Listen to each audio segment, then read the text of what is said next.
வணக்கம் ஃப்ரெண்ட்ஸ், எல்லோரும் எப்படி இருக்கீங்க? நல்லா இருக்கீங்களா? ரொம்பவே அழகாக இருக்கும். இது பஃப் கை வச்சு பேக் சைடு டிசைன் பண்ணியிருப்பேன். ரொம்ப நல்லாயிருக்கும். இந்த வீடியோ உங்களுக்கு யூஸ்ஃபுல்லாக இருக்கும்னு நினைக்கிறேன். பார்க்கலாம் நம்ம அடுத்து கட் பண்ணுறது. இப்போ வந்து கை கட் பண்ணிடலாம். ஒயரை வந்து நான் 6 இன்ச் வைக்கிறேன். 6 இன்ச் ஒயரம். அகலம் வந்து நான் 9.25 வைக்கிறேன். இது வந்து ரொம்பவும் அதிகமாக இல்லை, கொஞ்சம் ஓரளவுக்கு நார்மலான பஃப் கை தான். ரொம்ப அதிகம் நான் வைக்கல. சைடில் வந்து 1 இன்ச்சு மேலே ஏற்றி மார்க் பண்ணிக்கோங்க. இப்போ இந்த சைடில் 2 இன்ச் வைக்கிறேன். நம்ம மேலேருந்து குடஞ்சி வரைஞ்சிக்கலாம். இப்போ இதை கட் பண்ணி எடுத்துக்கலாம். உங்களுக்கு இன்னும் நிறைய பஃப் வேணும் அப்படின்னா 10 இன்ச் கூட வச்சுக்கோங்க.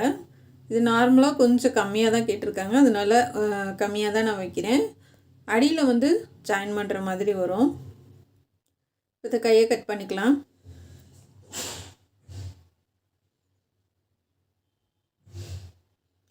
சென்டர் அடையாளப்படுத்திக்கலாம். இந்த மாதிரி மேலே வந்து கொஞ்சம் குடஞ்சி கட் பண்ணிக்கோங்க. இங்கே வந்து நம்ம ஒட்டு போட்டுக்கலாம். ஏன்னா எப்படினாலும் நம்ம லைனிங் இருக்காங்களும் பத்தாது. ஜாயின் பண்ணிவிட்டு நம்ம முன்னாடி கை குடஞ்சி கட் பண்ணிக்கலாம். இப்போ முன்னாடி அடையாளப்படுத்திடுங்க. இப்போ நம்ம வந்து ப்ளவுஸில் வச்சு நம்ம பார்டருக்கு மேலே வைக்கிறேன். நம்ம ஓடு தையல் போட்டுடலாம். இந்த மாதிரி ஓடு தையல் போட்டிங்கன்னா உங்களுக்கு ஈஸியாக இருக்கும் தைக்கிறதுக்கு. பக்கத்தில் நம்ம அப்படியே குத்தி விட்டுறலாம். இதை கட் பண்ணி எடுத்துருங்க. நான் ஒட்டவே கட் பண்ணுறேன், ஏன்னா நம்ம பைப்பிங் பண்ண போகிறதுக்கு. இந்த ப்ளவுஸோட பின் கழுத்து டிசைனும் ரொம்ப நல்லாயிருக்கும்.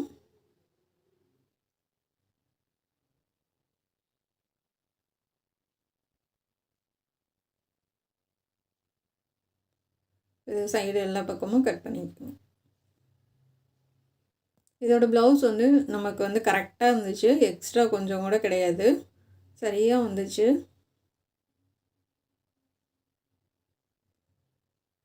இதை கட் பண்ணி எடுத்துடலாம். எடுத்துகிட்டு வந்து நம்ம தைக்க ஆரம்பிச்சிடலாம். இந்த மாதிரி வரும். பேக் சைடு உயரம் பார்க்கலாம்.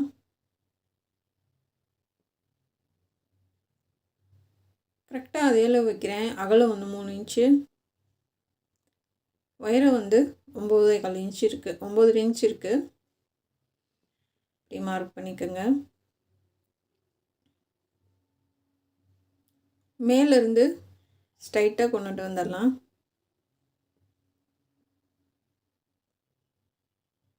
நான் போடுற அரையிற மாதிரி வரைஞ்சிக்கோங்க. இது நெக்கு கொஞ்சம் டிஃப்ரெண்ட்டாக இருக்கும். இந்த மாதிரி ஒரு வளைவு போட்டு கீழே ஒன்று குட்டியாக போட்டுட்டு அதுக்கப்புறம் கொஞ்சம் நம்ம இருக்கிறத நல்லா பெருசாக வளைச்சி விட்டுறலாம். இதை கட் பண்ணி எடுத்துருங்க. இந்த டிசைனுக்கு வந்து நம்ம கேன்வாஸே இல்லாமல் பண்ண போகிறோம்.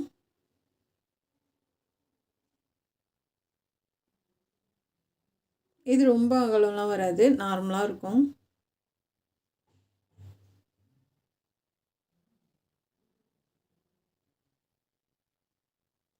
கட் பண்ணி எடுத்துகிட்டு நம்ம பேக் சைடு வச்சு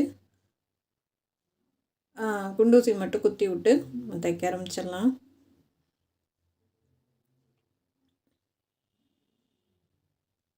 ஒரே அளவாக தைங்க, பெருசாக சின்னதாக தைக்க வேணாம். நீங்கள் தைக்கிற அளவு வந்து எல்லா பக்கமும் ஈவனாக ஒரே மாதிரி வரணும். அந்த வளைவெல்லாம் நமக்கு கரெக்டாக வரணும். அப்போ தான் வந்து நீங்கள் திருப்பி தையல் போட்டிங்கனாலும் உங்களுக்கு சூப்பராக இருக்கும், நெக்கட் ஷேப் மாறாமல்.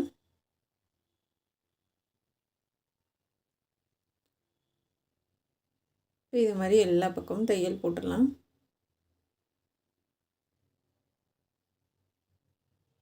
இதை கட் பண்ணி எடுத்துருங்க.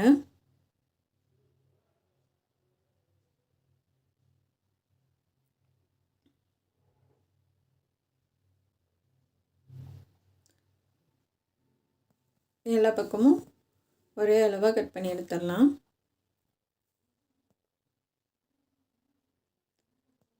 இதை கட் பண்ணி எடுத்துகிட்டு அங்கங்கே அந்த கார்னர்லாம் கட் பண்ணி விட்ருங்க. அந்த வளைவுலாம் லைட்டாக நம்ம கட் பண்ணி எடுத்து விட்றோம்.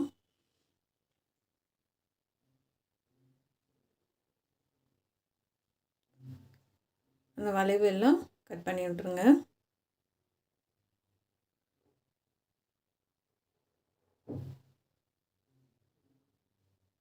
அந்த கார்னர் கட் பண்ணால் நம்ம வந்து திருப்பி தைக்கிறதுக்கு வந்து ஈஸியாக இருக்கும்.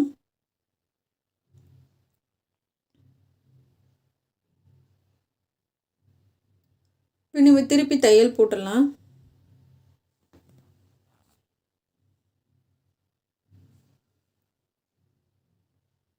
திருப்பி எட்ஜ்லேயே தையல் போடுங்க.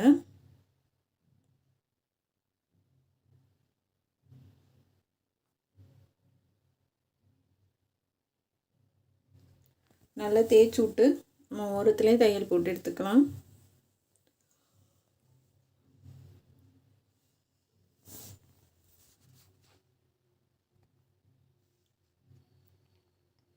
அந்த வளைவுலாம் கரெக்டாக அந்தந்த இடத்துல எடுத்து விட்ருங்க. எடுத்து விட்டுட்டு நம்ம தைச்சிட்டு வரலாம். ஏன்னா நம்ம கையில் நல்லா தேய்ச்சி விட்டு நம்ம தைக்கும் போது உங்களுக்கு அந்த வளைவு வந்து கரெக்டாக வரும்.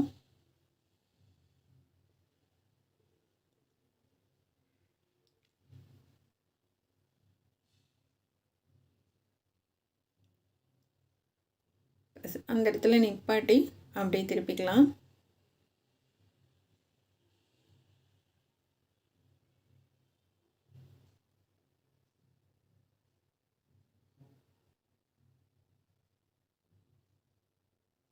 அந்தந்த கார்னர்கிட்ட நிப்பாட்டி திருப்பிக்கோங்க. நெக்கு வந்து அழகாக வந்துடுச்சு. இப்போ ஷோல்டர் ஜாயின் பண்ணிக்கலாம். நம்ம ஷோல்டர் ஜாயின் பண்ணும்போது பேக் சைடு அடித்து திருப்பிட்டோம். முன்னாடி மட்டும் கொஞ்சம் தள்ளி வச்சு 2 தையல் ஒரு ஷோல்டருக்கும் 2 தையல் போட்டுக்கோங்க.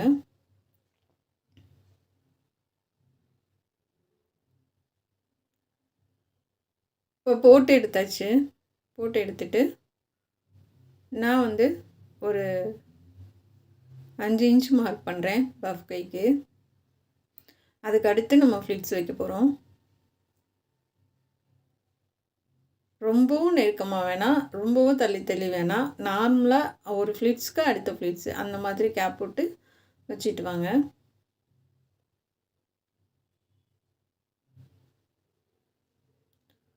போதும், இந்த அளவுக்கு தான் வருது.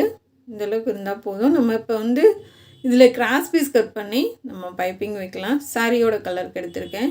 இது வந்து எம்ப்ராய்டிங் போட்டிருக்கு. சரி, கரெக்டாக மேட்சாகவும் இருந்துச்சு, ரொம்ப அழகாகவும் இருந்துச்சு. நான் இந்த மெட்டீரியல் எடுத்திருக்கேன் டிசைன் பண்ணுறதுக்காக. இப்போ நம்ம பைப்பிங் பண்ணிடலாம். ஏன்னா சில்க் காட்டன் வந்து இந்த கலர் செட் ஆகலை, கரெக்டான அந்த மேட்சிங் கிடைக்கல. அதனால் நான் இந்த கலர் எடுத்திருக்கேன்.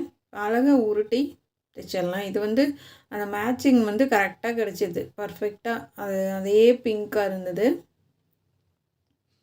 இப்போ அழகாக உருட்டி ஒரே மாதிரி வச்சுட்டு வாங்க பைப்பிங்கு.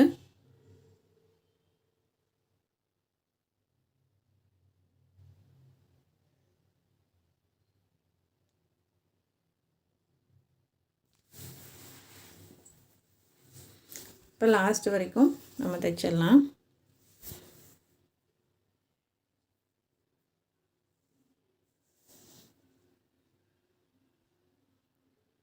இப்போ முடிச்சாச்சு. இந்த எக்ஸ்ட்ரா இருக்கிறத கட் பண்ணி விட்டு அமுக்கு தையல் ஒன்று போட்டுடலாம்.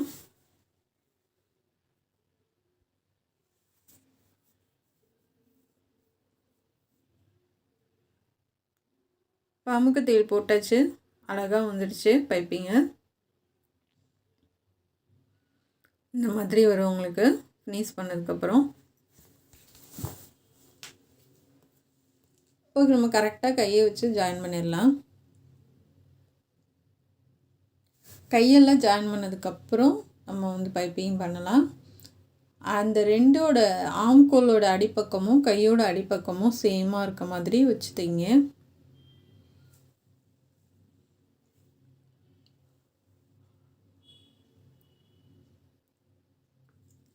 அதே மாதிரி ஷோல்டர்லேருந்து 1.5 இன்ச் அளவு அதிலேருந்து நம்ம ஃப்ளிட்ஸ் வைக்க ஆரம்பித்தா சரியாக வரும். கரெக்டாக 1.5 இன்ச்சு அளவுக்கு மார்க் பண்ணிவிட்டு ப்ளிட்ஸ் வைக்க ஆரம்பிங்க. அந்த ஷோல்டரும் நம்ம சென்ட்ரு கையில் அடையாளப்படுத்தியிருக்கிறதும் ஒன்றா வரணும். அதே மாதிரி ஆம்கோலோட அடிப்பகுதியும் கையோட அடிப்பகுதியும் சமமாக இருக்கணும், தள்ளி வரக்கூடாது. அப்போ தான் உங்களுக்கு ப்ளிட்ஸ் வந்து 2 பக்கமும் ஈவனாக கிடைக்கும்.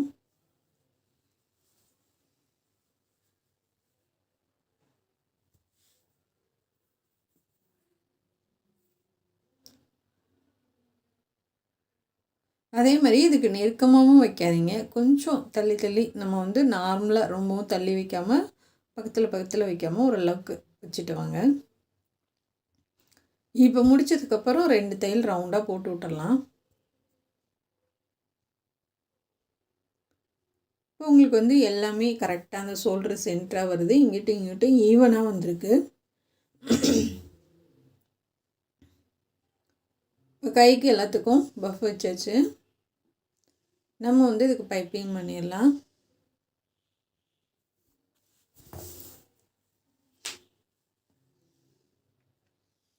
கரெக்டாக அந்த வளைவு கிட்ட நிப்பாட்டி திருப்பி தைச்சிட்டு வாங்க. இப்போ உருட்டி நம்ம எப்பயும் போல வச்சிடலாம்.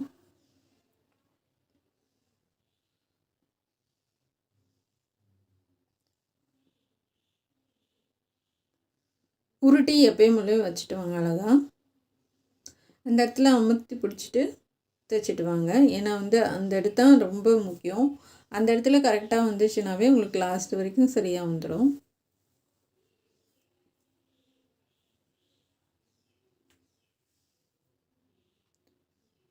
இப்போ இதை ஃபுல்லாக நம்ம இந்த கார்னர்கிட்ட கட் பண்ணி விட்டு தைக்க ஆரம்பிங்க. அப்போ தான் வந்து நம்ம அந்த வளைவு வந்து சரியாக கிடைக்கும். அந்த பாயிண்ட் அந்த அதாவது நம்ம கட் பண்ணி விடுறோம்ல, அந்த பாயிண்ட் வந்து சரியாக ஒரே மாதிரி இருக்கும் உங்களுக்கு.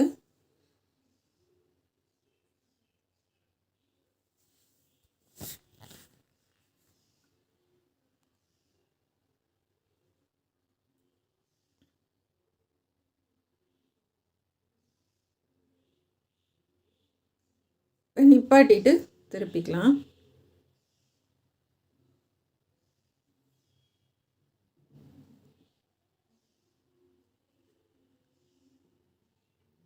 நம்ம லாஸ்ட் வரைக்கும் வச்சாச்சு.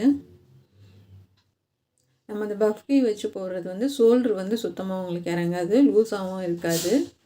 கைக்கு ஃப்ளிட்ஸ் வச்சு போடுறது ரொம்ப நல்லாயிருக்கும். இப்போ ஃபினிஷ் பண்ணிவிட்டு அந்தந்த கார்னர்கிட்ட நம்ம லைட்டாக கட் பண்ணி விட்டுறலாம். சுருக்கம் இல்லாமல் நமக்கு வந்து நீட்டாக இருக்கும்.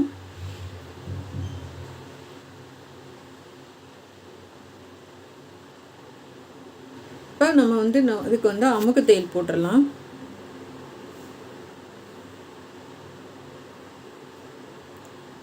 அந்த வளைவுக்கிட்ட நிப்பாட்டி திருப்புங்க.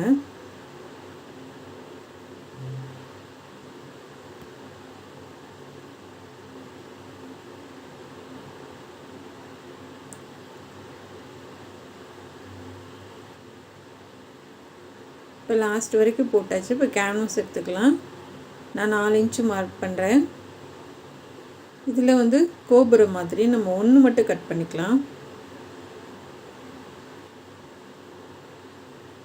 நம்ம சென்டரில் வைக்கிறதுக்காக ஒரே 1 மட்டும் கட் பண்ணிக்கலாம். வச்சு இதை சுற்றிலும் நம்ம டிசைன் பண்ண போகிறோம்.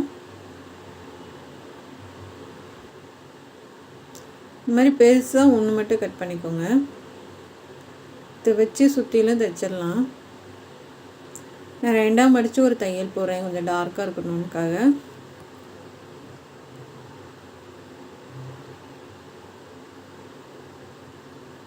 அந்த எட்ஜிலே போடுங்க, கேன்வாஸ் எட்ஜிலே போட்டுவிடுங்க.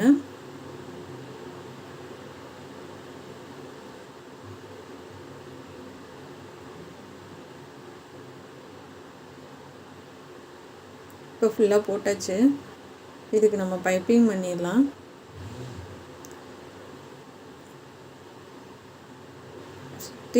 கொஞ்சம் மெட்டீரியல் கிளாத் விட்டுட்டு கட் பண்ணுங்கள். இப்போ இதுக்கு பைப்பிங் பண்ணலாம்.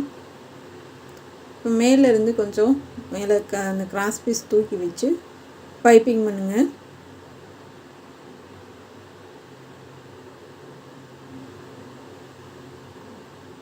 இப்போ சுற்றிலும் பண்ணியாச்சு.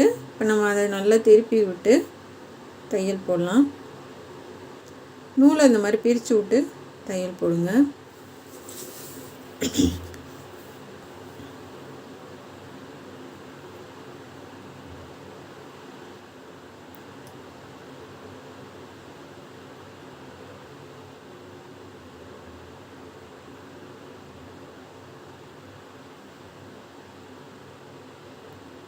அதாவது இதுக்கு நம்ம உருட்ட தேவையில்ல, சும்மா உள்கூடி மடக்கி விட்டிங்கன்னா போதும். நம்ம வந்து உருட்டி தைக்கணும்னு கிடையாது. இப்போ மேலே மட்டும் இந்த மடித்து விட்டு நம்ம அப்படியே தைச்சிட்டு வெளியில் எடுத்துடலாம். இப்போ இதை உள்ளே திருப்பி அந்த எக்ஸ்ட்ரா இருக்கிறதெல்லாம் நம்ம கட் பண்ணி விட்டுடலாம்.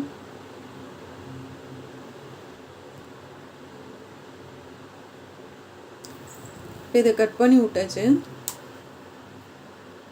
இப்போ நீட்டாக வந்துடுச்சு. இப்போ நம்ம வந்து கிராஸ் பீஸ் கட் பண்ணிக்கலாம். இந்த பூ டிசைன் ரெடி பண்ணிக்கலாம்.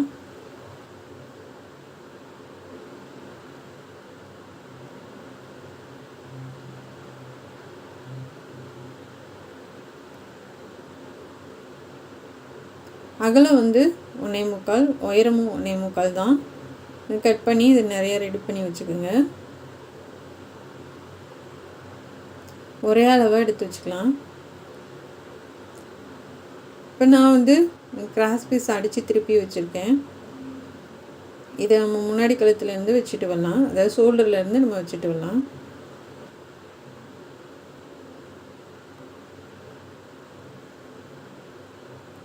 அந்த இடத்துல நல்லா டைட்டாக தைச்சி விட்டு, உங்களுக்கு தெரியும் இது கிராஸ் பீஸ் 1.25 இன்ச்சு கட் பண்ணி நம்ம ஒரு தையல் போட்டு, அதாவது 1 ஃபுட் அளவுக்கு மட்டும் தையல் போட்டு நம்ம அடித்து திருப்பிக்கலாம். இப்போ அந்த வளைவுக்கு ஏற்ற மாதிரி நம்ம திருப்பி தைச்சிட்டு வரலாம். கொஞ்சம் கேப் விட்டு தான் வைக்கிறேன். பைப்பிங்க்கு நம்ம பண்ணுறதுக்கும் கொஞ்சம் கேப் விட்டு பண்ணுங்கள், அப்போ தான் பைப்பிங் அழகாக தெரியும். அந்த வளைவு கொடுத்து அந்த கார்னருக்கு ஒரு குட்டியாக ஒரு ஃப்ளிப்ஸ் வச்சு விட்ருங்க.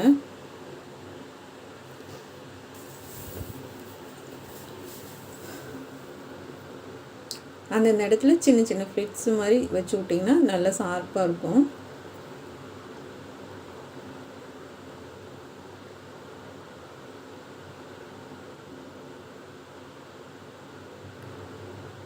பாருங்க, ரொம்ப அழகாக இருக்குது. இப்போ அந்த நூல் எக்ஸ்ட்ரா இருக்கிறதெல்லாம் கட் பண்ணி விட்டு இப்போ மேலேருந்து நம்ம தையல் போடலாம். இந்த பிசரெல்லாம் உள்ளே தள்ளி விட்டுருங்க.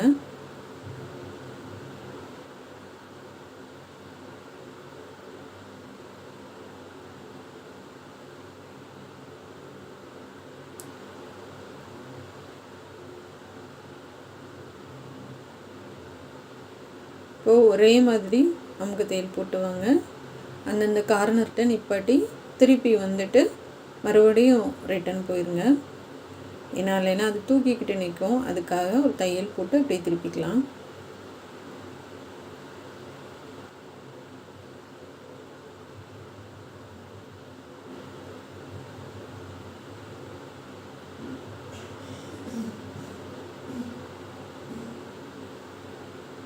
இப்போ இதே மாதிரி லாஸ்ட் வரைக்கும் கொண்டு போயிடலாம்.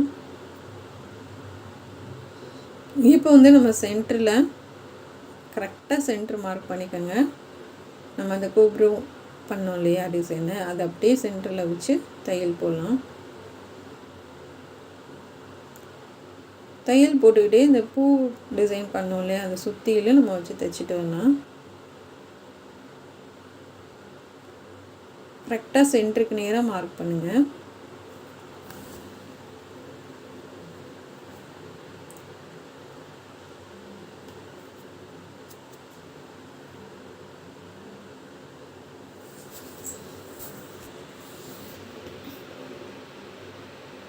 இந்த மாதிரி சென்டருக்கு நேராக மார்க் பண்ணி தைச்சிட்டு வரலாம். இப்போ சுற்றிலும் வைக்கிறது எவ்வளோ அழகாக இருக்குது பாருங்கள்.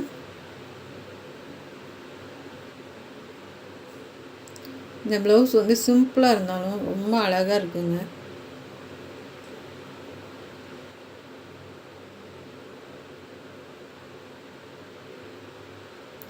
இதுக்கு பஃப்க்கு இல்லைன்னா நம்ம கைக்கும் இது ஒன்று ஒன்று கொடுத்து இந்த சுற்றிலும் இந்த மாதிரி சின்னதாக, இது நம்ம வந்து பெருசாக கொடுக்குறோம், கைக்கு வந்து சின்னதாக ரெடி பண்ணி கொடுத்திங்கன்னா இன்னும் ரொம்ப அழகாக இருக்கும்.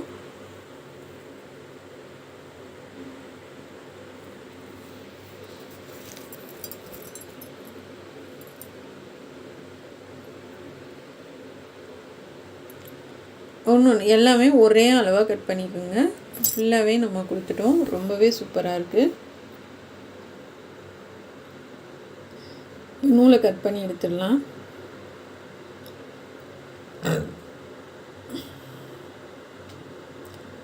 அவ்வளோதான் ஃப்ரெண்ட்ஸ். நடுவில் 3 பட்டன் வச்சிங்கனாலும் இன்னும் ரொம்ப அழகாக இருக்கும். இப்போ கைக்கு வந்து நம்ம அந்த கீழே ஒரு பார்டர் கொடுத்துடலாம்.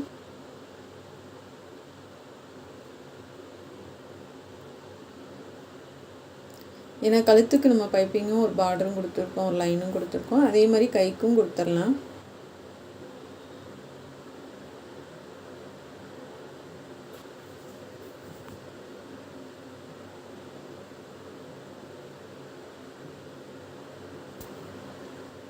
இப்போ இது ஃபுல்லாக தைச்சி முடிச்சாச்சு.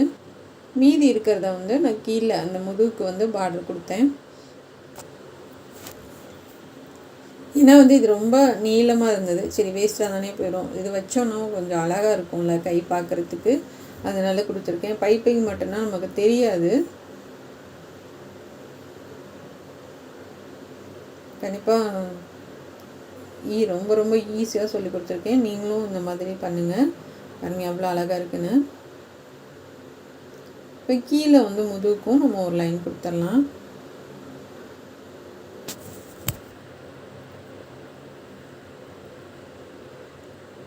இப்போ 2வது தையல் போட்டலாம்.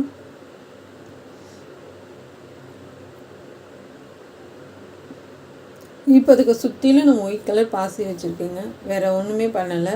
ஒயிட் கலர் பாசி வச்சு குக்கி வச்சுருக்கேன். இப்போ பார்க்கலாம். சாரியோடு சேர்த்து ப்ளவுஸ் பாருங்கள். இது முன்பக்கம் இப்படி தான் இருக்கணும். பாயிண்ட்டு எல்லாமே கரெக்டாக இருக்கணும். டாட்டு அந்த கப் சைஸ் நம்ம பட்டி எல்லாமே சரியாக இருக்குது. ரொம்பவே அழகாக இருக்குது. கண்டிப்பாக வந்து இந்த டிசைன் வந்து உங்களுக்கு யூஸ்ஃபுல்லாக இருக்கும்னு நினைக்கிறேன். நீங்களும் இது மாதிரி பண்ணுங்கள். ரொம்பவே கலர், அதாவது வந்து அந்த சாரீலேயும் கொஞ்சம் அந்த மாதிரி எம்ப்ராய்டிங் மாதிரி, அதாவது லைட்டாக 2 கலராக தெரியுது. அதே மாதிரி ப்ளவுஸ்லேயும் தெரியுது. ரொம்பவே சூப்பராக இருக்குது. இது பிடிச்சிருந்தா சப்போர்ட் பண்ணி சப்ஸ்கிரைப் பண்ணுங்கள். நம்ம சேனல் பார்க்குறதுக்கு நன்றி. கண்டிப்பாக இந்த ப்ளவுஸ் எப்படி இருக்குன்றதை கமெண்டில் சொல்லுங்கள். Thank you friends.